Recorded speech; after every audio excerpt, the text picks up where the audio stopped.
Passamos de imediato a palavra ao presidente da Federação dos Metalúrgicos do Rio Grande do Sul, Jairo Santos Silva Carneiro. Vamos lá, doutor Jairo.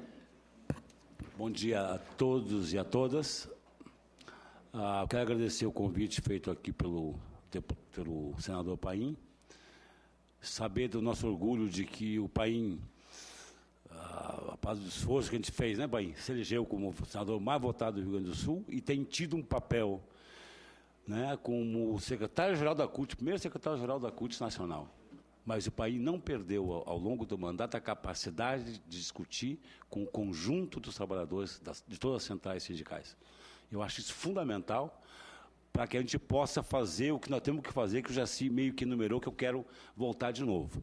Mas antes disso, o Ministério do Trabalho. Olha, a gente chama de brisolinha, porque, como nós somos gaúchos, né, cara, achamos que somos um país à parte e tal, né? É muito comum do gaúcho isso, né? Ele acha que o churrasco é a melhor comida do mundo. Mas tá bom, eu também gosto, mas também não é tanto assim. No Nordeste, nosso Nordeste velho aqui tem coisa muito boa. A gente tem muita esperança, viu, no Brizola, no nosso ministro. E a gente confia de que a gente vai poder fazer avanços fundamentais. Então, o Ministério do Trabalho deveria ser o ministério mais importante, né, do ponto de vista dos trabalhadores. Tem vários ministérios importantes, mas o Ministério do Trabalho deveria estar em condições de poder atuar, primeiro, em defesa da dignidade humana, que é o direito dos trabalhadores não adoecerem no local de trabalho, não sofrerem acidentes, não sofrerem um conjunto de sofrimentos que hoje nós temos. Né? Não adianta dizer que tem 700 mil acidentes na construção civil. Vamos baixar para 650. 650 mil acidentes. Né? Ou seja, por quê? Por não ter, por falta de controle. Que deu os auditores? Não tem mais auditores, né, meu companheiro? Não tem. E eu quero dizer aqui o seguinte, pelo menos no Rio Grande do Sul, nós temos um time de auditores fiscais de alto respeito. De alto respeito, que tem um respeito muito grande com o movimento sindical, que atua coletivamente, não atua em favorecimento do movimento sindical, mas atua na defesa da dignidade, do trabalho digno, contra o trabalho escravo, etc. Então, ou seja, o Ministério do Trabalho não pode, esse se aposentando, fica quem?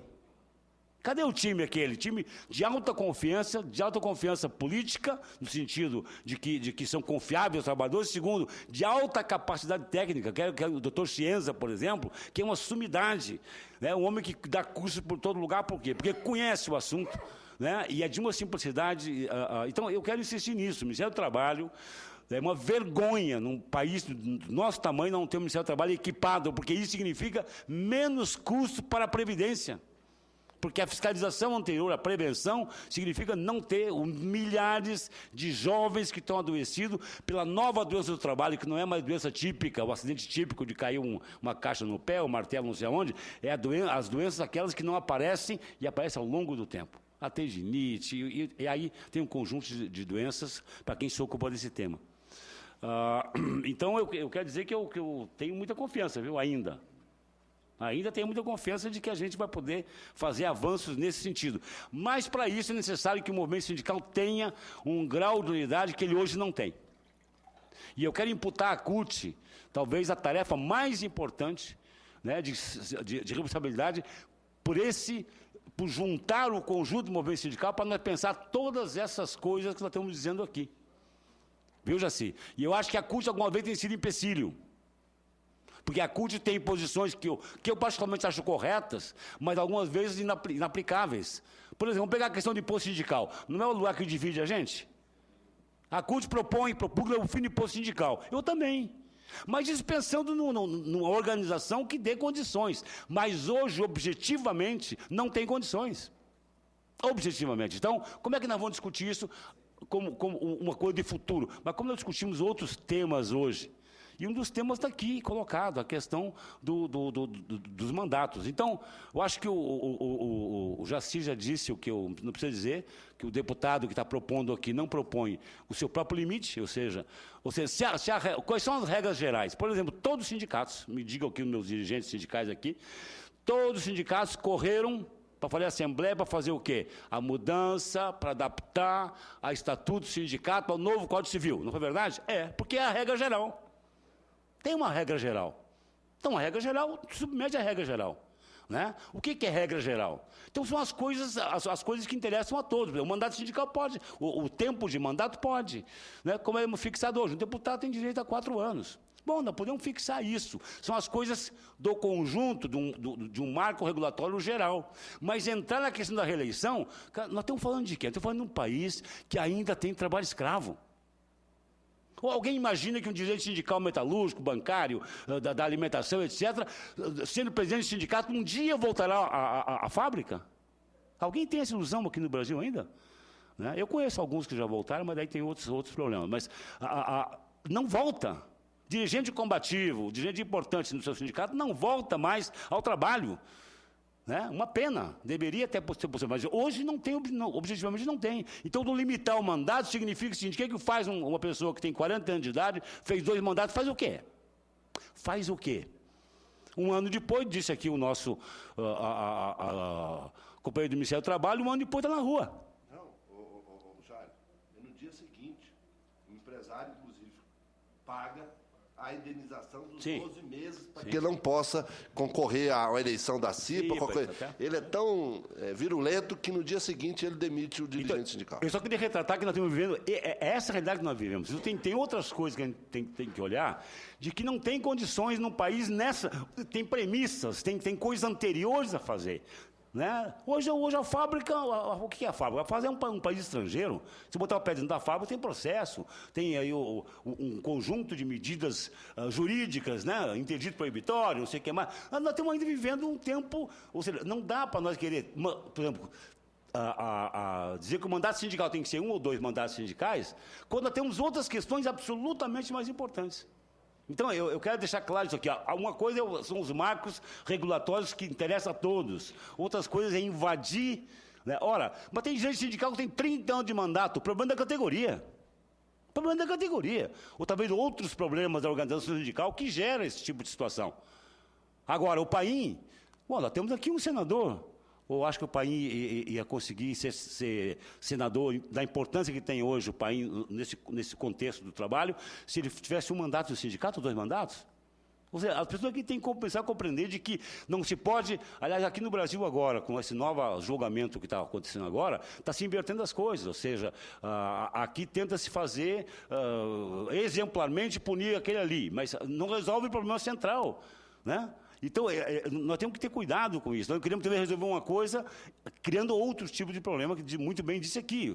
Um que vai ser trancado de poder seguir, mas vai atingir outro que é importante para aquela categoria. Então, isso eu queria deixar claro de que nós tínhamos que fazer isso, essa tarefa que a CUT tem, junto com a Força Sindical, com a UGT, com a CTB, etc., puxar esse debate. Ou seja, nós temos que propor um marco regulatório. Que depois tem que vir a lei, claro, mas tem que propor. Né?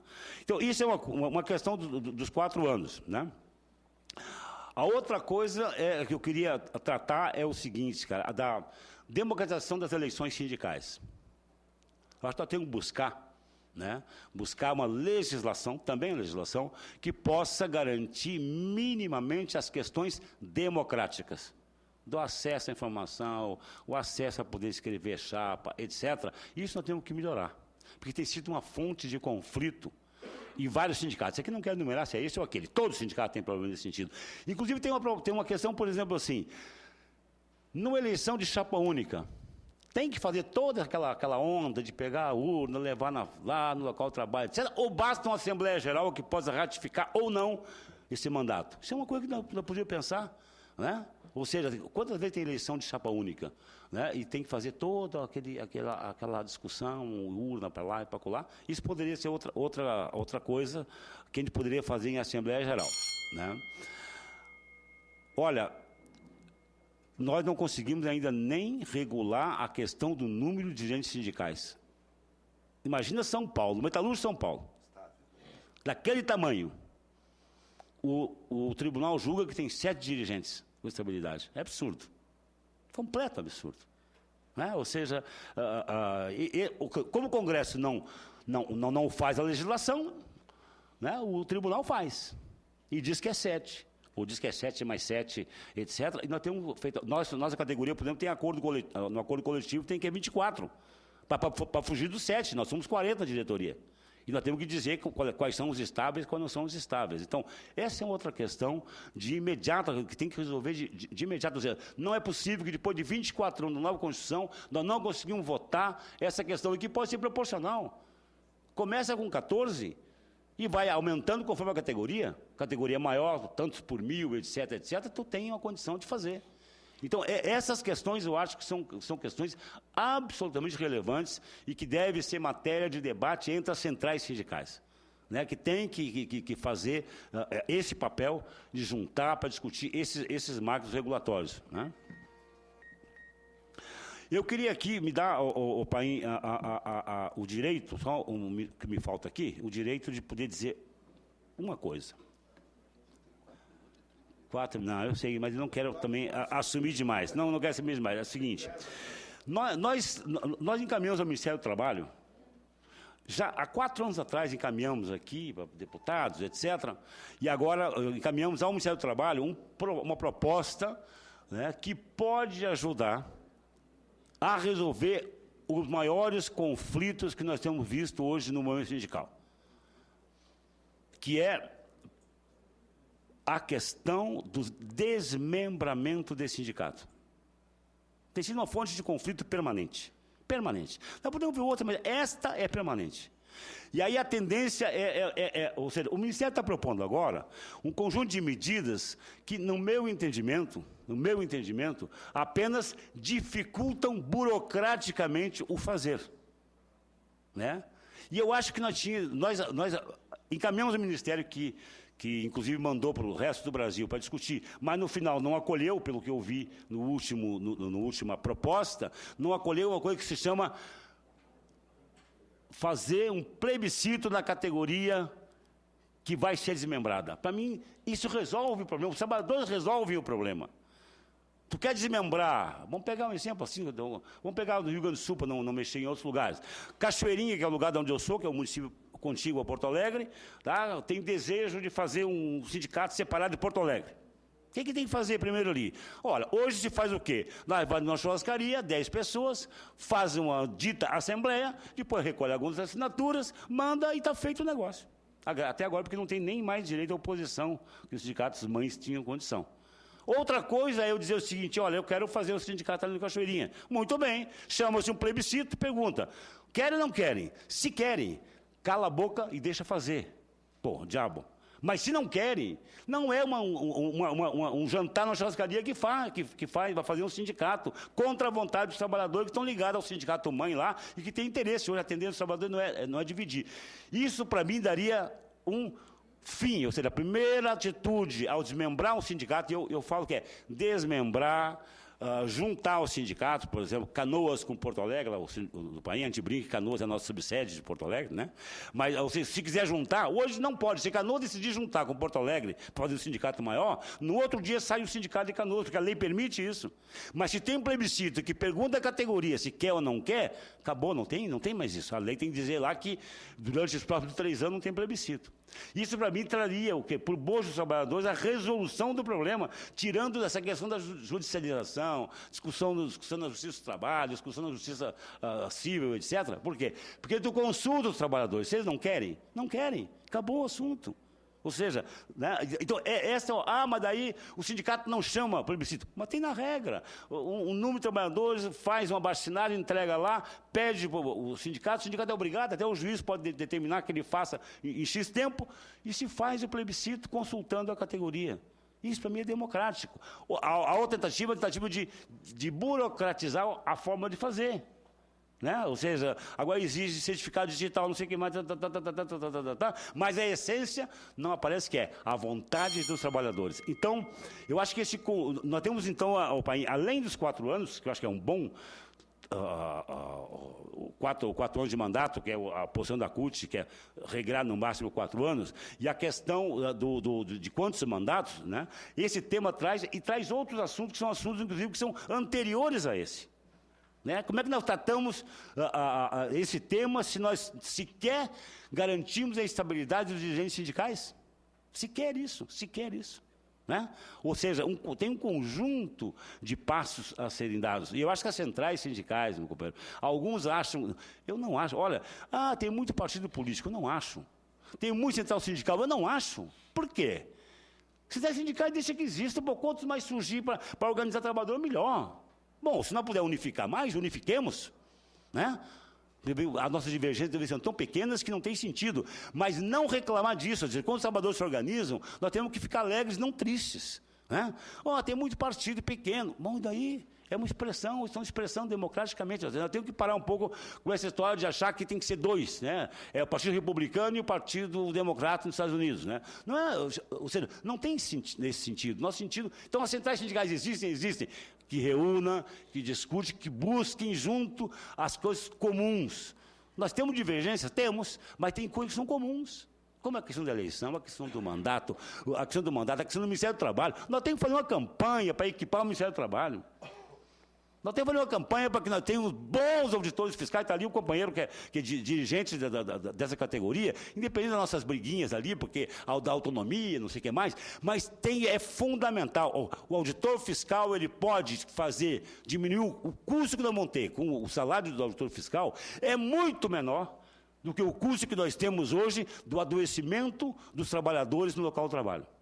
Que pela falta da intervenção de um auditor qualificado, como nós, no Rio Grande do Sul, graças a Deus, temos um conjunto de auditores muito bons, né, que tem capacidade técnica de poder fazer esse avanço. Então, eu quero dizer com isso, Paim, que nós temos esse debate aqui, ele pode trazer um conjunto de outros debates para dentro.